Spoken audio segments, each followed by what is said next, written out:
लीला माना किंवा मानवी मर्यादा माना, पण जर हनुमंत स्वामींची मुखर काढून बघितली किंवा देवांनी लिहिलेलं त्रिखंडात्मक चरित्र काढून पाहिलं, त्याच्यात हा प्रसंग नोंदवलेला आहे. समर्थांना एकदा क्षिप्रा खायची वासना झाली. माहितीये गोष्ट? खीर, गव्हाची खीर आपण सगळे खातो, उरकून खातो, वा वा सज्जनगडावर आल्यावर खीर नाही म्हणजे नाही. हे कशाची स्मृती आहे? समर्थांना ही गव्हाची खीर फार आवडायची आणि ती खाताना एकदा ही वासना काहीतरी अजून हवी अजून हवी, ही वासना काही जिरत नाही, शमत नाही. हे लक्षात आल्यावर समर्थाने अक्कास्वामींना भरपूर खीर करायला सांगितलं. भरपूर केली, पातेलभर खीर केली आणि काय आहे तेवढी वाढा. वोगरावी असा शब्द आहे, वोगरणी म्हणजे वोगराला घेऊनच बसल्या, वाढा संपली की वाढा लोणार. असं करता करता करता अखंड प्यायले आणि अखंड प्यायल्यावर शेवटी काय प्रतिक्षिप्त क्रिया शरीराची वमन झालं, वांती आली, उलटी झाली. सगळी प्यायलेली खीर भडा भडा भडा भडा उकळून पडली. आता समर्थांनी काय केलं? हे समर्थ आहे, समर्थांचं जे काही वेगळेपण आहे ते आत आहे. आपण म्हणून जाऊ दे, म्हणजे एकतर इतकी खाणार नाही आपण, म्हणजे रात्रीला उरलेली ठेवा, रात्रीला पुन्हा खाऊ. पण समर्थांचं वेगळेपण काय आहे की इतकी खाल्ली इतकी खाल्ली खाल्ली खाल्ली खाल्ली आणि खाऊन जेव्हा वांती झाली म्हणाले खीर हवी आहे ना तुला, देहाला सांगताय ना ते, तुला खीर खायची वासना झाली ना, ही पडली ही खीरच आहे. फरक काय झाला? फक्त पोटात गेली होती काही क्षणासाठी आणि तीच बाहेर आली. पण आता ती खायला गेलो तर काय होईल? किळस येईल. काय आपण करू शकतो का असं? जे समर्थांनी केलंय तेच पुढे श्रीधर स्वामी महाराजांनी केलेलं आहे. त्यांच्या चरित्रात काढून बघा, पेढे अत्यंत आवडायचे.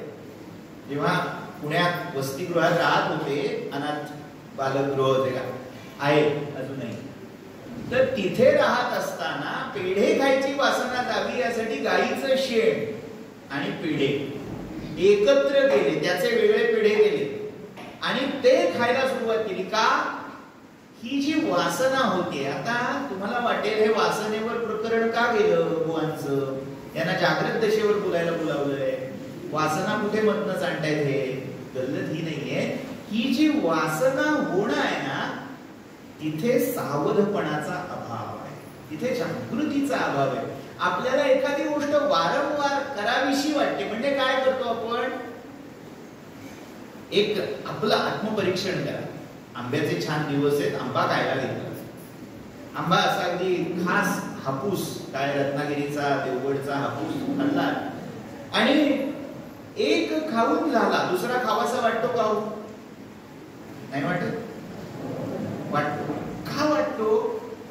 आपण म्हणतो समाधान नाही झालं. समाधान का नाही झालं? खाता खाता खाता माझं सावधपण हरवलं.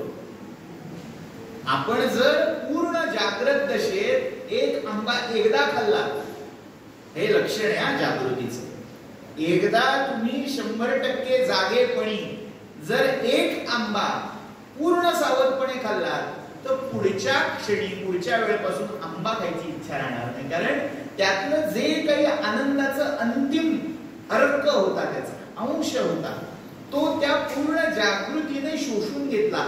आता खायचं काही राहिलं, आता भोगायचं काही राहिलं. आपली गल्लत काय होते? आपण म्हणतो मी जागेपणी करतोय, पण ते करता करता करता आपण बेहोश होऊन जातो. आपलं सावधपण हरवून जातं आणि घेता घेता घेता आपण काय घेतोय, कशासाठी घेतोय हे आपण पूर्ण विसरून जातो. त्याच्या आस्वादामध्ये आपण स्वतःला हरवून बसतो, म्हणजे थोडक्यात सुषुप्ती अवस्थेत जातो. हे जे स्वतःची विस्मृती, निद्रेचं लक्षण काय आहे? आत्मभानाची विस्मृती, आत्मभानाचा अभाव, हे निद्रेचं लक्षण आहे. आपण जागेपणी या अवस्थेत किती वेळा असतो का? आपली जागृती आहे का? जागृत म्हणजे 100%. एकदा झालं की झालं, सगळा आस्वाद घ्यायचा होता तो घेऊन झाला, अपूर्त झाला. आता नाही, बोललीच नाही. कारण मी एक एक आंब्याचा अणू रेणू खाताना जागा होतो.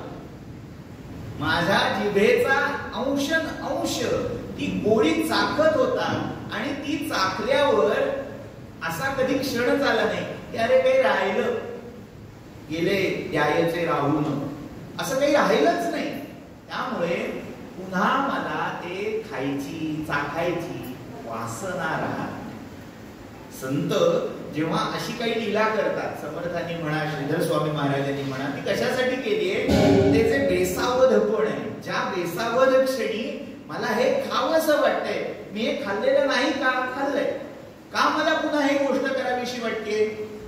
कारण जेव्हा मी ती गोष्ट खात होतो, त्याचा आस्वाद घेत होतो, तेव्हा मी सुषुप्ती अवस्थेत माझ्या नकळत बेहोश झालो होतो, तल्लीन झालो होतो. आणि ती तंद्री, ती निद्रा ही काढणं म्हणजे पूर्ण जागृत दशेला पोहोचणं. पुढची दशा आहे जागृत स्वप्न आणि जागृत सुषुप्ती. आता जागृत स्वप्न थोडं समजून घेऊया. याला योग वासिष्ठामध्ये, योग वासिष्ठांनी आपल्याला फक्त आता 3 किंवा 4च आहे, अजून पुढची इयत्ता आपल्याला बघायची ती योग वासिष्ठात. योग वासिष्ठाने 7 अवस्था केल्यात, आपण 9 केल्यात. त्याच्यातल्या 7 मुख्य आहेत. सुषुप्तीला ते फक्त सुषुप्ती म्हणून मानतात. पण त्यातला वर्ग लक्षात घ्या, भाव लक्षात घ्या.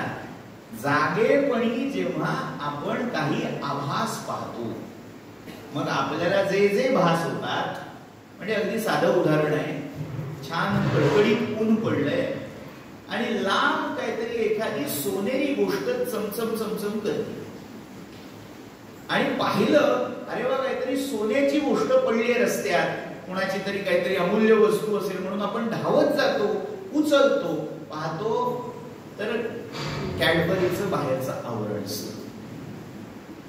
आता ते जे काही दिसलं, जे काही भासलं, तेव्हा आपल्या मनाने काय घेतलं की सोन्याचं काहीतरी असेल. पण तिथे सोनं होतं का? फक्त वर्ण होता, फक्त रंग होता. आता आपल्या मनाने क्षणभर काहीतरी कल्पना केली होती की हे सोन्याचं काहीतरी पडलंय. ती जी कल्पना आहे ती खरी का खोटी हो? खोटी होती. जर कल्पना खोटी होती मग धावलात का? कल्पना खरी होती, पण त्याच्यामध्ये पूर्ण जागृत दशेचा अभाव होता. त्यामुळे काय झालं? बेहोशपणे धावलात तुम्ही. अरे ते असंच कोणाच्या तरी हातात जायला लागलं. ही काय आहे? म्हणजे तिथे तुम्ही पूर्ण झोपलेलाही नव्हता, पूर्ण जागेही नव्हता, मधली दशा होती. याला म्हणायचा आभास स्थिती. यालाच पुढे वेदांताच्या परिभाषेत अध्यास असं म्हटलंय. तस्मिंस्तत् इति बुद्धी. जे ते नाही ते ते आहे असं वाटणं आणि सगळा व्यवहार होणं. सामान्य आपला हा असाच चाललाय. म्हणजे काय? थोडं तत्वज्ञानाच्या पातळीवर येऊया. तत्वज्ञानाच्या पातळीवर आपलं असंच होतं ना, आपण बऱ्याच अशा भौतिक गोष्टींच्या मागे लागतो की धावता धावता आपल्याला वाटत असतं की ही गोष्ट माझ्या हातात आली की बा सुखच सुख. सुखाची घडी लोटता सुख आहे. बरोबर ना? रस्व सुख का दीर्घ सुख? आपण म्हणतो ना, मनाचे श्लोक म्हणतो, जागेपणे म्हणतो का? प्रश्न पडलाय का आपल्याला?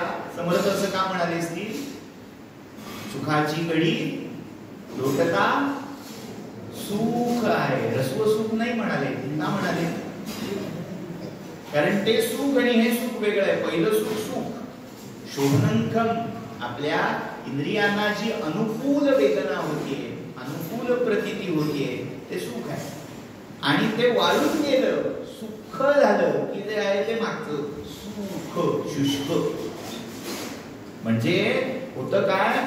आपण त्या भासमान सुखाच्या मागे धावायला लागतो, पण धावताना हे विसरून बसतो की हा आभास कशावरून नाहीये. तेच ते आलं माझ्या हातात की बास मी ब्रह्म होणार असं वाटून धावतो, पोचतो.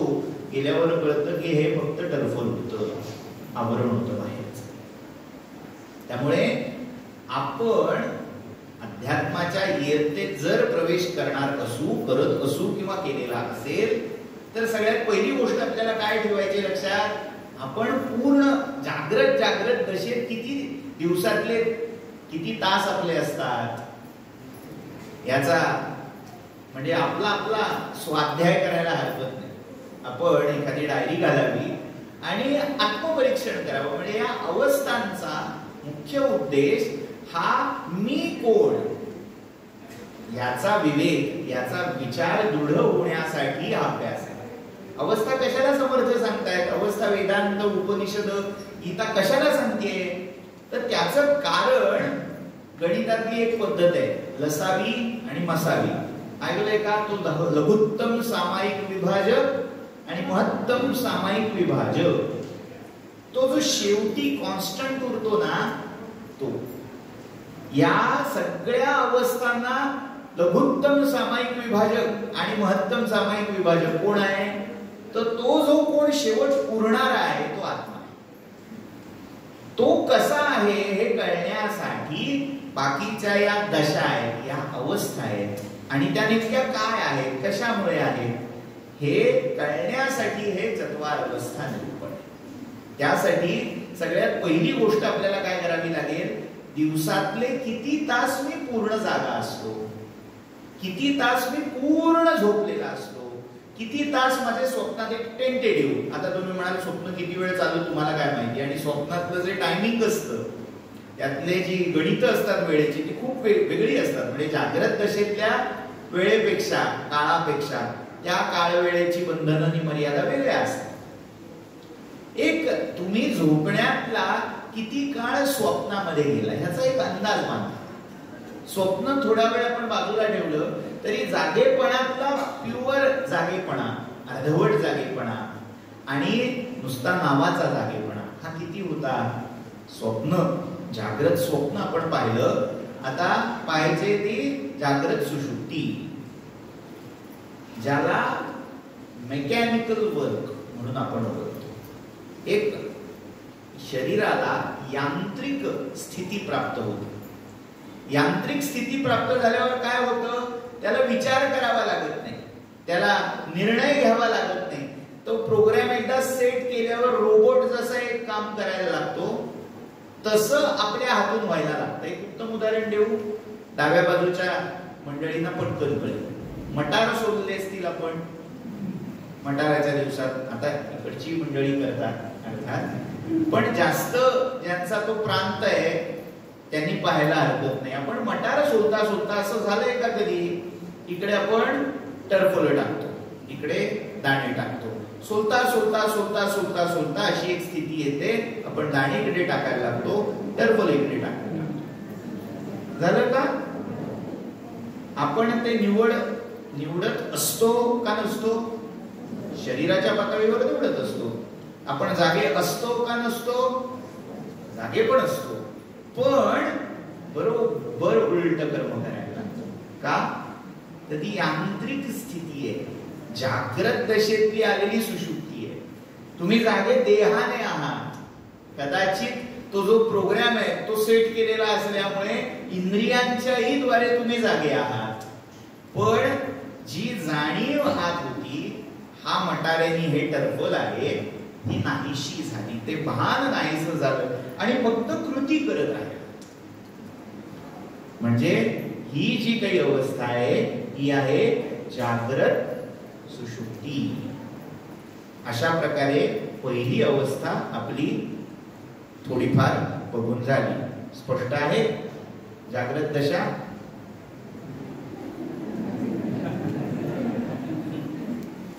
हे बघा, म्हणजे माझ्या बोलण्याला लगेच हा सूर्य हा जयतो, इथल्या इथे हरकत नाही. एक एक अवस्था आपण पाहतोय, हा एका श्रवणात दृढ होणारा विषय नाही. जेवढं आपण अधिकाधिक चिंतन मनन करू, आणि ऐकायचं तर नक्कीच आहे, पण आपल्या रोजच्या जगण्यामध्ये अशा किती जागा आपल्या बेशुद्धीच्या आहेत आणि शुद्धीच्या आहेत, हा आत्तापासून अभ्यास करायला लागेल.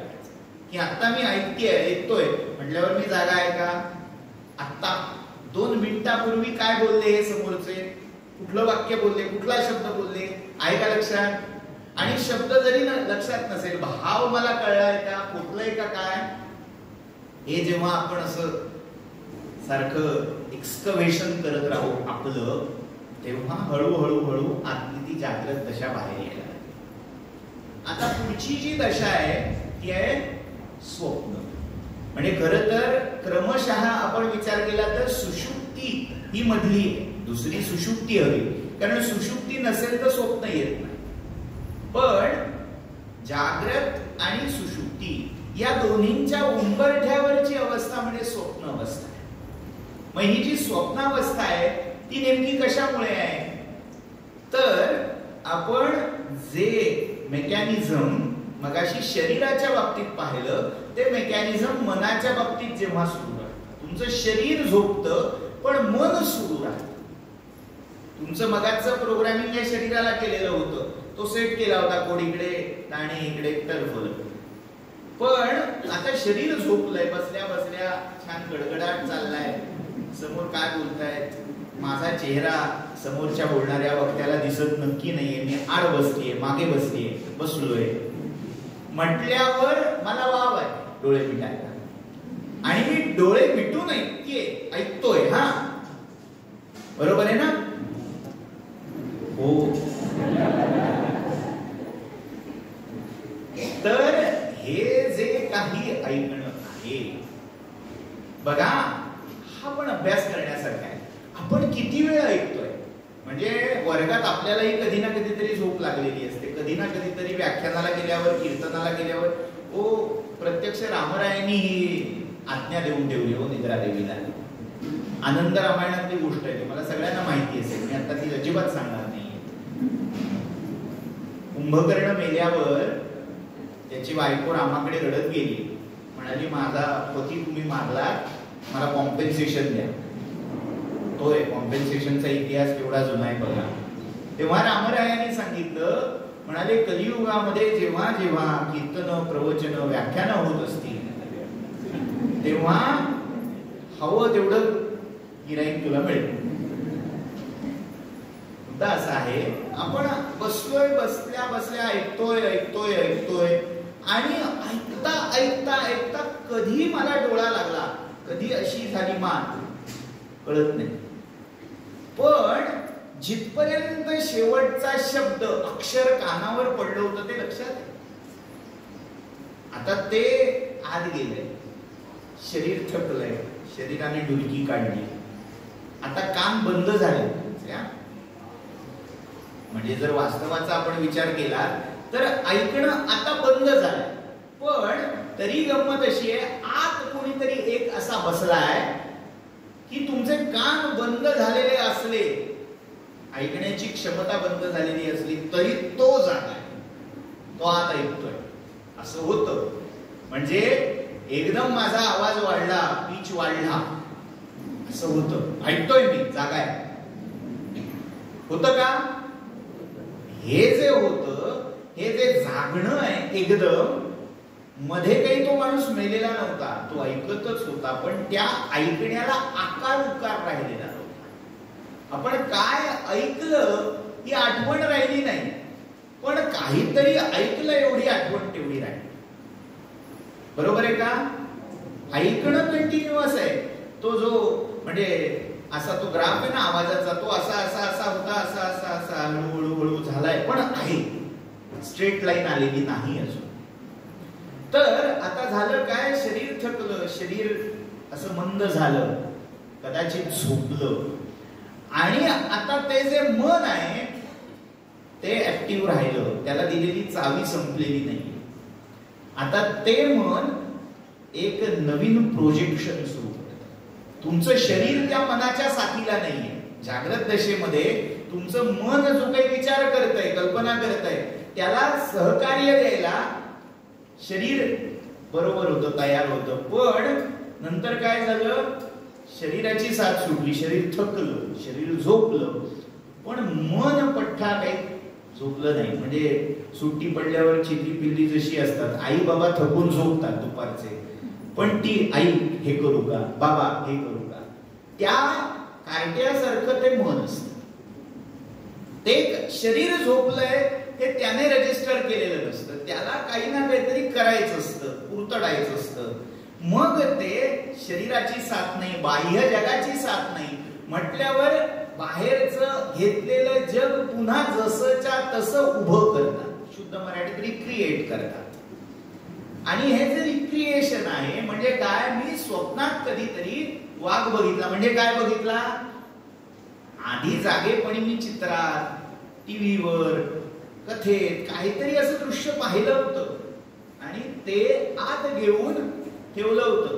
म्हणजे अगदी साध्या सोप्या भाषेत सांगायचं झालं तर कॉम्प्युटर आपणा सगळ्यांनी वापरलेला असेल. आहे का कोणी इथे कॉम्प्युटर आम्ही वापरलाच नाही असेल तर सांगा. किंवा स्मार्टफोन वापरलाय, हा म्हणजे आता स्मार्टफोन वरून आपल्याला अंदाज घेता येईल की स्मार्टफोन मध्ये काय होतं, आपण एक ऍप उघडतो. हा ऍप उघडलं म्हणजे थोडक्यात आपल्याला गजराचं घड्याळ लावायचंय, ते गजराच्या घड्याळाचं ऍप उघडलं आणि थोड्या वेळात लक्षात आलं रे कोणाचा तरी व्हॉट्सअपवर मेसेज आला, ते तसंच राहिलं. व्हॉट्सअप उघडलं, व्हॉट्सअपवर मेसेज वाचता वाचता लक्षात आलं अरे काल फेसबुकवरची पोस्ट वाचायची राहूनच गेली. फेसबुकवर गेलो, फेसबुकवरची पोस्ट वाचायला लागलो. करता करता करता करता इतकी ऍप्स ओपन होतात, मग तो मोबाईल हँग व्हायला लागतो, बॅटरी लवकर उतरायला लागते. का, एवढ्या सगळ्या फाईल्स, एवढी ऍप्स ओपन करून ठेवलेली.